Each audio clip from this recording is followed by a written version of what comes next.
Assalamualaikum warahmatullahi wabarakatuh. Saudara, kali ini kita kembali belajar bersama bagaimana cara menyampaikan kata sambutan tuan rumah dalam acara apapun. Dan pada kesempatan kali ini kita berlatih bersama bagaimana cara belajarnya, khusus untuk 3 poin saja, yaitu pada poin puji dan syukur, pada poin ucapan terima kasih, dan juga ucapan maaf.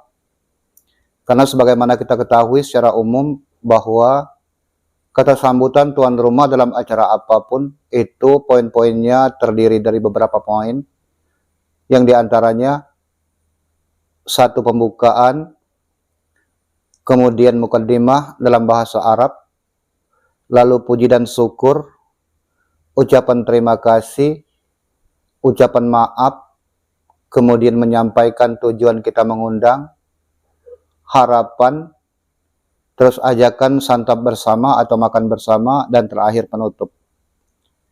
Komposisi itu tidak kita pelajari secara keseluruhan dalam kesempatan ini, tapi kita pelajari untuk bagian poin menyampaikan puji dan syukur, dilanjutkan dengan ucapan terima kasih dan ucapan maaf. Poin ini tidak pernah tinggal dalam kata sambutan tuan rumah. Jadi bagi pemula, kita yang baru belajar menyusun kalimat ketika akan menyampaikan, tentunya dalam menyampaikan poin-poin harus ada teks mantap, teks kunci yang kita hafalkan, yang dengan teks kunci inilah nanti kita akan mengembangkan. Jadi kita hafalkan demi untuk kita mudah memahami apa yang akan kita sampaikan. Misalnya seperti ini, pada kata puji dan syukur, kita buat suatu teks kunci untuk kita. Misalnya begini, Alhamdulillah, puji dan syukur kehadiran Allah Subhanahu wa Ta'ala atas nikmatnya kita dapat berkumpul di tempat ini dalam keadaan sehat walafiat. Jadi di acara apapun, teks baku ini bisa kita gunakan, tinggal pengembangan. Kami ulangi, Alhamdulillah, puji dan syukur kehadiran Allah Subhanahu wa Ta'ala, kita dapat berkumpul di tempat ini dalam keadaan sehat walafiat. Singkat saja. Nanti setelah kita hafalkan itu, kita jadi paham. Ketika kita melangkah dari pembukaan, lalu mukaddimah, sampai kepada poin puji dan syukur, dengan berpedoman kepada teks yang kita hafalkan, kita bisa mengembangkan sendiri kalimatnya. Alhamdulillah, puji dan syukur kehadiran Allah Subhanahu wa Ta'ala atas nikmatnya, atas pertolongannya, kita dapat berkumpul di tempat ini pada malam hari ini dalam keadaan sehat walafiat tanpa kekurangan suatu apapun. Jadi bisa kita kembangkan sendiri dari teks dasar kita tadi. Bisa juga puji dan syukur ini dengan teks dasar tadi langsung kita hubungkan dengan acara apa yang sedang kita bicarakan. Misalnya dalam acara marhaban. Alhamdulillah, puji dan syukur kehadiran Allah Subhanahu wa Ta'ala, dengan nikmatnya kita dapat berkumpul di tempat ini dalam rangka untuk mengadakan acara marhaban atas anak kami si A bin si A yang saat ini berusia sekian tahun. Jadi langsung kita hubungkan. Yang intinya bahwa kita mengucap puji syukur, kita dapat berkumpul sebagaimana teks dasar kita. Atau kita hubungkan dengan acara takziah seumpama malam ketiga. Alhamdulillah, puji dan syukur kehadiran Allah Subhanahu wa Ta'ala, kita dapat berkumpul di rumah duka ini dalam keadaan sehat walafiat, dalam keadaan penuh hikmat, kita melaksanakan takziah di rumah duka ini pada malam yang ketiga atas meninggalnya almarhum Fulan bin Fulan. Itu sudah pengembangan dari teks dasar kita. Ketika teks dasar kita singkat, puji dan syukur kehadiran Allah SWT, kita dapat berkumpul di tempat ini dalam keadaan sehat walafiat. Kita hubungkan dengan acara menjadi panjang. Yakin dengan menguasai teks dasarnya, pada saat kita bicara, kita bisa mengembangkan sedikit demi sedikit kata-kata, kita hubungkan dengan acara, kita hiasi kalimat dengan variasi menjadi indah. Dan kita tidak akan kebingungan karena kita punya pedoman. Sesudah kita sampaikan puji dan syukur, lalu kita sampaikan penghormatan, terima kasih, ucapan terima kasih. Teks dasarnya kita buat dulu. Teks dasar itu kita buat sesingkat mungkin dan untuk semua acara apapun. Misalnya seperti ini.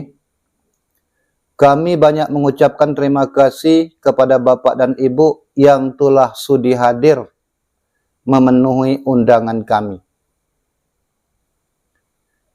Jadi itu teks dasar di acara apapun, teks dasarnya kita gunakan seperti itu. Kami banyak mengucapkan terima kasih kepada Bapak dan Ibu atas kesediaannya sudi hadir memenuhi undangan kami. Lalu dengan teks yang singkat inilah nanti ketika kita sudah terjun ke lapangan, kita bisa kembangkan. Kita sudah punya arahan bahwa yang akan kita sampaikan ini tergantung seperti apa nanti kita memvariasikan kalimatnya, tetap saja arahnya seperti itu. Misalnya seperti ini. Pertama, kami banyak mengucapkan terima kasih kepada bapak-bapak dan ibu-ibu yang telah sudi hadir ke kediaman kami ini memenuhi undangan kami. Kami merasa bangga dan berterima kasih karena kami tahu pada malam ini bapak-bapak dan ibu-ibu semestinya istirahat atau masih punya pekerjaan yang ditinggalkan, namun dengan kerelaan hati tetap datang ke tempat kami memenuhi undangan kami.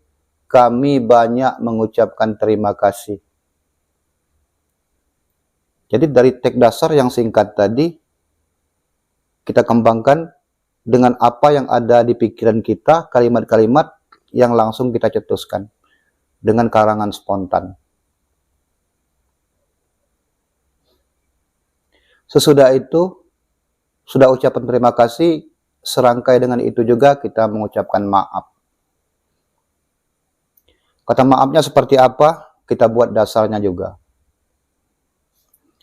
Kata dasarnya misalnya, kami juga mohon maaf apabila banyak terdapat kekurangan di sana-sini.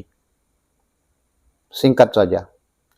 Kami juga mohon maaf apabila banyak terdapat kekurangan di sana-sini. Intinya bahwa kita mohon maaf apabila ada kekurangan. Ketika kita di lapangan, kita variasikan kalimat ini. Kami juga mohon maaf kepada bapak-bapak dan ibu-ibu apabila dalam hal penyambutan kami, fasilitas yang kami sediakan, juga penempatan untuk bapak-bapak dan ibu-ibu tidak sesuai, tidak memadai, tidak pada tempatnya. Kami mohon maaf yang sebesar-besarnya. Karena inilah batas kemampuan yang kami sediakan untuk bapak-bapak dan ibu-ibu. Divariasikan seperti itu dengan berpedoman pada kunci dasar tadi. Dengan kenapa kita perlu mempelajari kata kunci dasar? Karena kita harus tahu sesudah ini kita bicara apa, sesudah ini kita bicara apa. Dengan kita mengetahui begitu, tidak begitu sulit kita untuk merangkai lanjutan dari kata ke kata berikutnya. Dimulai dari seperti awal tadi, sesudah kita Assalamualaikum, mukaddimah dalam bahasa Arab, lalu puji syukur. Kita ingatkan konsep puji syukur kita bahwa kita bersyukur atas kehadiran Allah, kita dapat berkumpul dalam keadaan sehat walafiat. Kita ucapkan terima kasih kepada bapak-bapak dan ibu-ibu hadirin, mereka sudah sudi datang ke tempat kita. Yang kita variasikan dengan boleh jadi mereka meninggalkan pekerjaan, meninggalkan istirahat, demi untuk menghadiri undangan kita. Lanjutkan poin ketiga, kami juga mohon maaf apabila di sana sini banyak kekurangan. Kita kembangkan.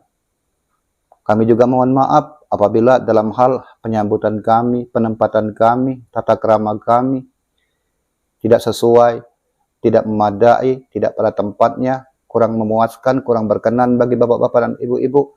Kami mohon maaf dan mohon untuk dimaklumi.